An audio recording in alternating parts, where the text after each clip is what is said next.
S, ನಾನು ಅಂದರೆ ರಕ್ಕಿ ಜೊತೆಗೆ ಮಾತಾಡೋಕ್ಕಿಂತ ಮುಂಚೆ ಅವರು ಡೈರೆಕ್ಟ್ರು ಅಂದರೆ ಒಂದಷ್ಟು ಬ್ರೀಫ್ ಮಾಡ್ತಾಯಿದ್ರು ಸಿನಿಮಾದ ಕಾಂಟೆಂಟ್ ಬಗ್ಗೆ. ಪ್ಲಸ್ಸು ಒಂದಷ್ಟು ಅಂದರೆ ಯೂಶ್ವಲಿ ನಾವೇನ್ತೀವಿ ಗೊತ್ತಾ, ಫಾರ್ ಎಕ್ಸಾಂಪಲ್ ಯಾವುದೋ ಒಬ್ಬ ನಟನನ್ನು ನೋಡಿದಾಗ ಈ ನಟನನ್ನು ಹೋಲ್ತಾನೆ, ಈ ನಟನ ಹೋಲಿಕೆ ಇದೆ in terms of walking style, acting style. ಅಂದರೆ ನಾನು ಹೇಳ್ತಾ ಇರೋದು ಯಾವ ಹೀರೋ ಹೆಸರನ್ನ ತೊಗೊಳ್ಳಲ್ಲ, ಬಟ್ ಜನರಲಾಗಿ ಹೇಳ್ತೀನಿ ನಿಮಗೆ. ಈ ಹೋಲಿಕೆಗಳು ನಿಮ್ಗೆ ಎಷ್ಟು ಮ್ಯಾಟ್ರ್ ಆಗುತ್ತೆ ಅಂದರೆ ಹಿ ಲುಕ್ಸ್ ಲೈಕ್ ಆ ಥರದ ಫೀಲಿಂಗಲ್ಲಿ ಇಲ್ಲ, ನಾವು ಯಾರಿಗೂ ಕಂಪೇರ್ ಮಾಡ್ಕೊಳಕ್ಕಾಗಲ್ಲ. ಬಟ್ ಎನಿ ಟೈಮ್ ಯಾರಾದರೂ ಹಿಂಗೆ ಹೇಳ್ತಾರೆ, ನೀವು ಅವ್ರ ಥರ ಕಾಣಿಸ್ತಿದ್ದೀರಾ, ಅವ್ರ ಥರ ಆ್ಯಕ್ಟಿಂಗ್ ಮಾಡ್ತೀರಾ, ಅವ್ರ ಥರ ನನಗೆ ಫೀಲ್ ಕೊಟ್ರಿ, ಅದು ಯಾವಾಗಲೂ ಒಂದು ಕಾಂಪ್ಲಿಮೆಂಟ್. ಏನಕ್ಕೆ ಒಂದು ಹೇಳ್ತಾರಲ್ಲ, ಇಫ್ ಸಂಬಡಿ ಲೈಕ್ಸ್ ಯು, ಇದು ನಾನು ಇಂಗ್ಲೀಷಲ್ಲಿ ಹೇಳ್ತೀನಿ, ನೀವು ಕನ್ನಡ ಹೇಳೋಕ್ಕೆ ಸ್ವಲ್ಪ ಹೆಲ್ಪ್ ಮಾಡಬೇಕು. If somebody likes you, they see other actors in you. Okay, I like your style. ಅಲ್ಲ, ನನಗೆ ಇಂಗ್ಲೀಷ್ ಅಷ್ಟು ಕರೆಕ್ಟಾಗಿ ಬರಲ್ಲ, ಬಟ್ ಅದೊಂದು ಹೇಳಿದೆ. ಟ್ರಾನ್ಸ್ಲೇಟರ್ಸ್ ಇದೀವಿ ಇಲ್ಲಿ. Yes yes yes if somebody likes you, cut ಮಾಡ್ತೀವಿ. ಓಕೆ, ಒನ್ ಬೈ ಒನ್ ಹೇಳ್ತಾರೆ. ಇಷ್ಟ ಆದರೆ they see other actors in you, ಬೇರೆ ನಟರನ್ನ ನಿಮ್ಮಲ್ಲಿ ನೋಡ್ತಾರೆ. ಸೊ ಅದು ಹಾಗಂತ ನಾನು I take it as a compliment. ಯಾಕೆಂದರೆ ಅವ್ರಿಗೆ ನೀವು ನನಗೆ ಆ ಥರ ಫೀಲಿಂಗ್ ಕೊಟ್ರಿ, ಆ ಥರ ಕಾಣಿಸ್ರಿ, ನಿಮ್ಮ ವಾಯ್ಸ್ ಆ ಥರ ಇದೆ, ನಿಮ್ಮ ಸ್ಟೈಲ್ ಆ ಥರ ಇದೆ, ವಾಕಿಂಗ್ ಸ್ಟೈಲ್, ಡ್ಯಾನ್ಸ್ ಸ್ಟೈಲ್, ಅದೆಲ್ಲ ಆಲ್ವೇಸ್ ಅ ಬಿಗ್ ಕಾಂಪ್ಲಿಮೆಂಟ್. ಹಾಗೆ ಕಥೆಗಳು ಮೇಲಾಗಿ ಸಿನಿಮಾನ ಎಲ್ಲರೂ ಮಾಡೋದಕ್ಕಾಗೋದಿಲ್ಲ. ಅಂದರೆ ದುಡ್ಡಿದೆ ಅನ್ನೋ ಕಾರಣಕ್ಕೆ ದುಡ್ಡಿರೋರೆಲ್ಲ ಸಿನಿಮಾ ಮಾಡೋಕ್ಕಾಗಲ್ಲ. ನನಗೆ ಸಖತ್ತು ಟ್ಯಾಲೆಂಟ್ ಇದೆ ಗುರು, ನಾನು ಸಿನಿಮಾ ಮಾಡ್ತಂತನವ್ರಿಗೂ ಮಾಡೋಕ್ಕಾಗಲ್ಲ.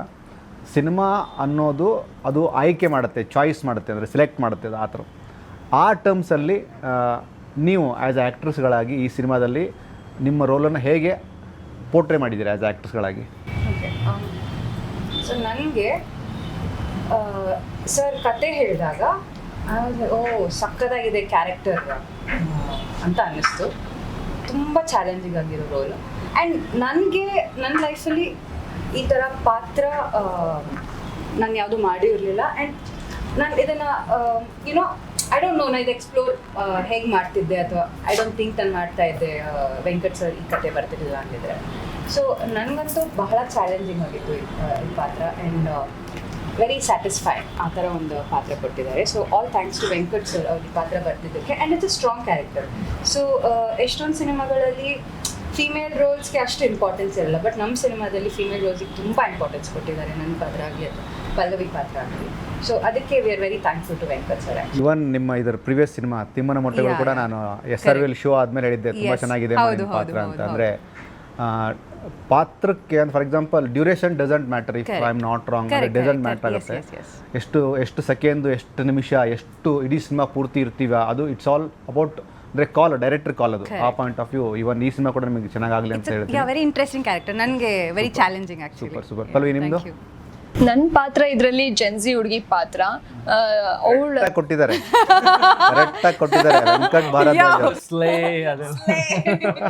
ಲೈಫಲ್ಲೇ ಮಾಡೋಕ್ಕಾಗಲ್ಲ. ಏನು ಮಾಡೋಕ್ಕಾದ್ರೆ ಅವನಿಗೂ ಡಬ್ಬ ಏ ಬೇಡ ಇದೇನು ಹೇಳಿ, ಹಾಂ ಅಮ್ಮ ನಾವೆಲ್ಲ ಹಳುಬ್ರಮ್ಮ. ಇದೆಲ್ಲ ನಮಗೆ ಹೇಳ್ಕೊಡ್ತಾ ಇದ್ದಾಳೆ ಇವಾಗ ಕ್ಲಾಕೆಟ್ ಅಂತ.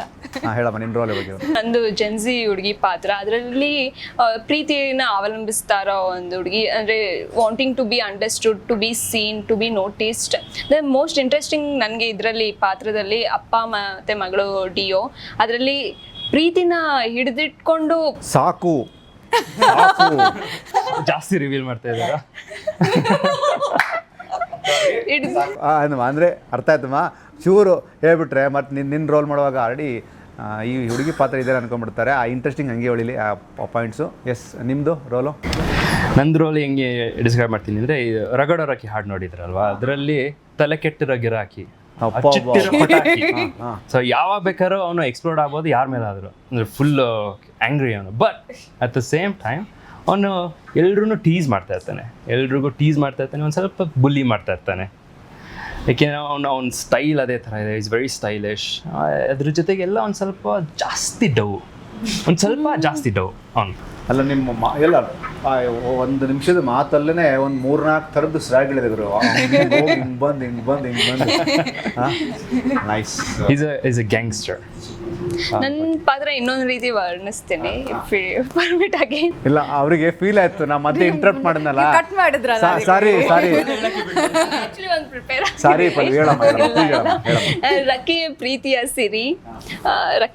ಸಿರಿ, ಮಾತಿನಲ್ಲಿ ಚಿಂದಿ, ಯೋಚನೆಯಲ್ಲಿ ಬೆಂಕಿ. ರಕ್ಕಿಗೆ ಈ ಸಿರಿ ಸಿಗತ್ತಾ ಅಥವಾ ಈ ಸಿರಿ ಸಿಗತ್ತಾ? ಅಥವಾ ಇವ್ರು ಸಿಗ್ತಾರ, ಯಾರು ಸಿಗ್ದಿರ ಸುಮ್ನೆ ಮನೆಗೆ ಹೋಗ್ತಾರೋ, ಸಿನಿಮಾ ಬಂದು ನೋಡ್ಬೇಕು. ಅಲ್ಲಲ್ಲ, ರಕ್ಕಿಗೆ ಇದು ನನ್ನ ಪರ್ಸ್ಪೆಕ್ಟಿವ್. ಈ ಸಿರಿನಾದ್ರೂ ಸಿಗಲಿ ಯಾವುದೋ ಒಂದು ಸಿರಿ ಸಿಗಲಿ, ಆ ಸಿರಿ ಹೆಂಗೆ ಸಿಗಬೇಕು ಅಂದರೆ ರಕ್ಕಿಯ ಸಿನಿಮಾಗ್ರಾಫಲ್ಲಿ ಅದು ದೊಡ್ಡ ಸಂಪತ್ತಾಗಿ, ದೊಡ್ಡ ಅಸೆಟ್ಟಾಗಿ ಬದಲಾವಣೆ ಆಗಲಿ. And so sweet of you, thank you so much. ಒಂದು ಲೈನ್ ಮೂಲಕ ಮುಗಿಸೋಣ. ಇವ್ರು ನೋಡಿದಾಗ ನಿಮಗೆ ಯಾವ ಹಾಡು ನೆನಪಾಗುತ್ತೆ ಅಪ್ಪಣ್ಣಂದು?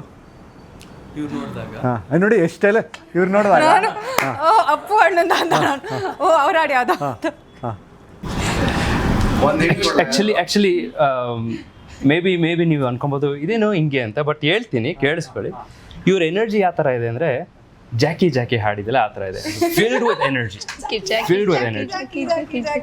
ಎಕ್ಸಾಕ್ಟ್ಲಿ. ಎವ್ರಿ ಡೇ ಶೂಟಿಂಗ್ ಸೆಟ್ಟಲ್ಲಿ ಅವ್ರು ಬಂದಾಗ she is always filled with energy. Energy down ಆಗಿದೆ ಸೆಟ್ಟಲ್ಲಿ, she always brings it up. Yes. Pallavi ನೋಡಿದಾಗ ಕಾಮ್ ಎನರ್ಜಿ. ಯಾವುದೇ ಹಾಂ ನೀನೇ ಹಾಡಿ ಒಂದು ಲೈನ್ ನೋಡೋಣ. ನೀನೇ ನನಗೆಲ್ಲ ನೀನೆ, ಮಾತು ನೀನೆ, ಮನಸ್ಸೆಲ್ಲ ನೀನೆ.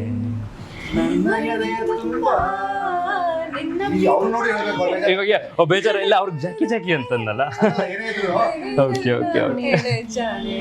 S, super. Thank you so much Pallavi, Rakki and Ashika. Super, ಭಾಳ ಖುಷಿ ಆಯಿತು. ಆ್ಯಂಡ್ ಸಿನಿಮಾದ ಬಗ್ಗೆ ತುಂಬ ಮಾತಾಡಲಿಲ್ಲ ಬಿಕಾಸ್ ಸಿನಿಮಾನ ಜನ ಥಿಯೇಟರ್ ನೋಡಲಿ, ಒಂದಷ್ಟು ಹಿಂಟ್ ಕೊಟ್ಟಿದ್ದೀರಿ. ರಕ್ಕಿ ಸಿನಿಮಾ ನಿಮಗೆ ಮಾತ್ರ ಲಕ್ಕಿ ಅಲ್ಲ, ಇಡೀ ಚಿತ್ರತಂಡಕ್ಕೆ ಲಕ್ಕಿ ಆಗಲಿ. ಆ್ಯಂಡ್ ತುಂಬ ಒಳ್ಳೆ ಸಿನಿಮಾ ಗ್ರಾಫ್ ನಿಮಗೆ ಫ್ಯೂಚರ್ಲಿ ಕಂಡು ಬರಲಿ ಅಂತ ಕೇಳ್ಕೊತೀನಿ. God bless you. Thank you so much. Thank you.